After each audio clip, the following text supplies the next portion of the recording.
Hello friends.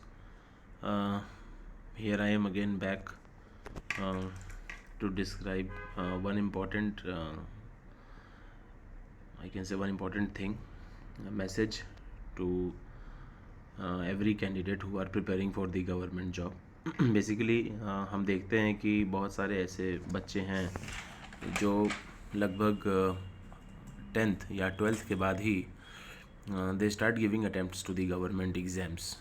जैसे कुछ exams हैं जो एसएससी कंडक्ट कराती है, और कुछ एग्ज़ाम्स ऐसे हैं जो कि IBPS institute of banking and personal selection जो है वो कंडक्ट कराती है, जिसमें बैंकिंग सेक्टर के एग्ज़ाम्स शामिल हैं।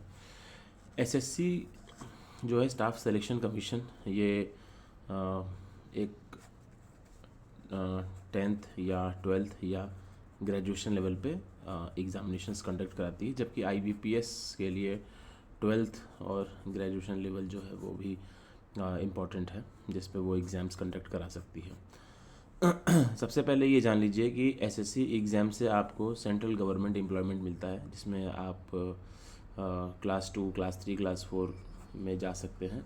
बैंकिंग की अगर बात करें तो बैंकिंग के एग्ज़ाम्स जो हैं वो भी आपको एक सिक्योर और सेफ़ जॉब प्रायोरिटी का एक बेस्ट ऑप्शन है। और अमूमन मैं देखता हूँ बेसिकली जो मेरा एक्सपीरियंस है कि जो बच्चे एसएससी एग्ज़ाम्स की प्रिपरेशन करते हैं वो कहीं ना कहीं बैंकिंग के एग्ज़ाम्स में भी बैठते हैं, या जो बैंकिंग के एग्ज़ाम्स के प्रिपरेशन करते हैं, यानी कि जो आईबीपीएस एग्ज़ाम्स की प्रिपरेशन करते हैं, चाहे वो क्लरिकल लेवल का एग्ज़ाम हो या वो पीओ का एग्ज़ाम हो, जैसे जनरल जूनियर मैनेजर स्केल 1 बनते हैं जिसमें, तो ऐसे बच्चे फिर एसएससी की एग्ज़ामिनेशंस के प्रिपरेशन में लग जाते हैं। वहाँ पे थोड़ा सा इन दोनों में बैलेंस बनाना बड़ा मुश्किल है। सबसे पहले मैं ये बताना चाहता हूँ कि ये दोनों एग्ज़ाम्स का जो बोर्ड है वो अलग है। एसएससी का एक अलग अपना सिलेबस है, बैंकिंग एग्ज़ाम्स का अपना एक अलग सिलेबस और पैटर्न है। इसका पैटर्न ट्रिक बिल्कुल बैंकिंग के एग्ज़ाम्स से अलग है, और दोनों का सिलेबस अगर हम मोटा मोटी बात करें तो बोलने पे लगता है कि हाँ, जीएस पार्ट, करंट अफेयर्स, इन दोनों में कहीं ना कहीं थोड़ा बहुत है, क्वांटिटेटिव चीज़ें मिलती हैं, रीजनिंग मिलती है, इंग्लिश मिलती है। But the thing is that कि ये दोनों का जो एक डिटेल्ड सिलेबस है वो अलग अलग है, कंटेंट भी ऑलमोस्ट डिफरेंट है। तो पहले तो मैं इंडिविजुअल सारे अपने जितने भी प्रिपरेशन करने वाले मेरे फ्रेंड्स हैं या जो मेरे छोटे भाई बहन जो तैयारी कर रहे हैं, मैं उनसे एक बात क्लियर करना चाहता हूँ कि आप अपना विज़न पहले क्लियर करो, आप अपना टारगेट पहले फिक्स करो। आप देखो कि किस में ज़्यादा आपको इंटरेस्ट है, whether you are interested in SSC exams. दोनों अटेम्प्ट ना करो, मतलब बचो। मैं ये नहीं कहता कि आप करो, मतलब बिल्कुल ही मत करो। मैं ये कहता हूँ कि आप एक पहले अपने आप को एक माइंड सेट करो कि आपको एसएससी एग्ज़ाम्स की प्रिपरेशन करनी है या आपको बैंकिंग में जाना है। रीज़न बिहाइंड क्या होता है कि ये दोनों एग्ज़ाम्स के चक्कर में बच्चे ना तो इसको 100% कवर कर पाते हैं, ना ही इसको 100% कवर पाते हैं। देखो, एग्ज़ाम्स पास करना अलग चीज़ होती है और नौकरी हाथ लगना एक अलग चीज़ होती है। मान लेते हैं कि अगर आप एग्ज़ाम्स पास कर भी लेते हो, फिर अगर इसके इंटरव्यूज़ वगैरह होते हैं, इसके प्रोसेस अलग है। अगर इसके आप हायर लेवल पे जाओगे तो इसके इंटरव्यू लेवल्स अलग अलग हैं। तो सबसे पहले आपको डिपार्टमेंट को समझना है, इसका डिपार्टमेंट अलग है, इसका वर्क फंक्शन अलग है। इसमें आप जिस डिपार्टमेंट में जाओगे, चाहे वो किसी भी मिनिस्ट्री में जाओ, किसी क्लरिकल पोस्ट पे जाओ, ऑफिसर पोस्ट पे जाओ, डिफेंस सेक्टर में जाओ, रेलवे में जाओ, सबका अपना अपना एक अलग प्रायोरिटीज़ है। मैं ये किसी को ऊपर नीचे नहीं कहता, इसमें भी फ्यूचर बहुत ही ब्राइट, सेफ एंड सिक्योर है। इसमें तो खैर future bright, safe and secure है ही।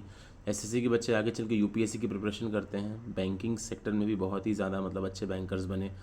तो दोनों career is very good, but क्या होता है, कंपटीशन लेवल अलग अलग है। सबसे पहले मैंने लिखा है हु किसको तैयारी करनी चाहिए। किसी का बेस बहुत ही अच्छा होगा मैथ्स में, कोई बहुत ही सुपर फास्ट मैथ्स लगाता होगा। किसी का इंटरेस्ट होगा हिस्ट्री, सिविक्स, ज्योग्राफी पढ़ने में। किसी का इंटरेस्ट होगा देश की इकोनॉमिक डेवलपमेंट को समझने में। तो यहाँ पे एक डिफ्रेंशिएट करना बहुत ज़रूरी है कि आपका बेसिकली रुचि किस में है। तो मेरा मानना है कि आप दोनों में से पहले कोई एक करियर डिसाइड करो, अगर आप इनिशियल स्टेज पे हो तो। आगे के स्टेज पे हो, 26, 25 हो गई है, तो ज़्यादा एक्सपेरिमेंट करने का समय नहीं है, वहाँ तो आपके लिए डू और डाई का सिचुएशन है।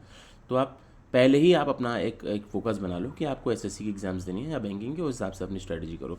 ऐसा क्यों करना है, रीज़न क्या है, देखो एक कहावत है कि आप दो नाव पे एक साथ पाँव नहीं रख सकते, वरना प्रॉब्लम आपको ही होगी।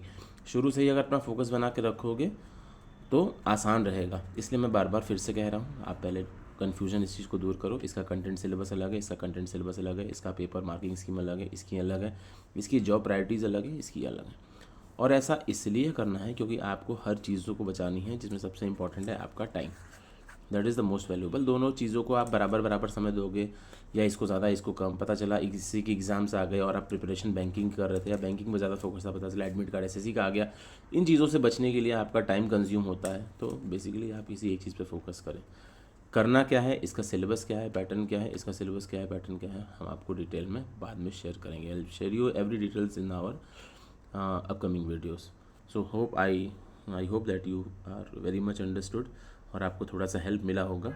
तो you just decide your by your self, और मैं धीरे धीरे एसएससी और बैंकिंग के भी कुछ कुछ कंटेंट्स डालता रहूँगा। Thank you so much.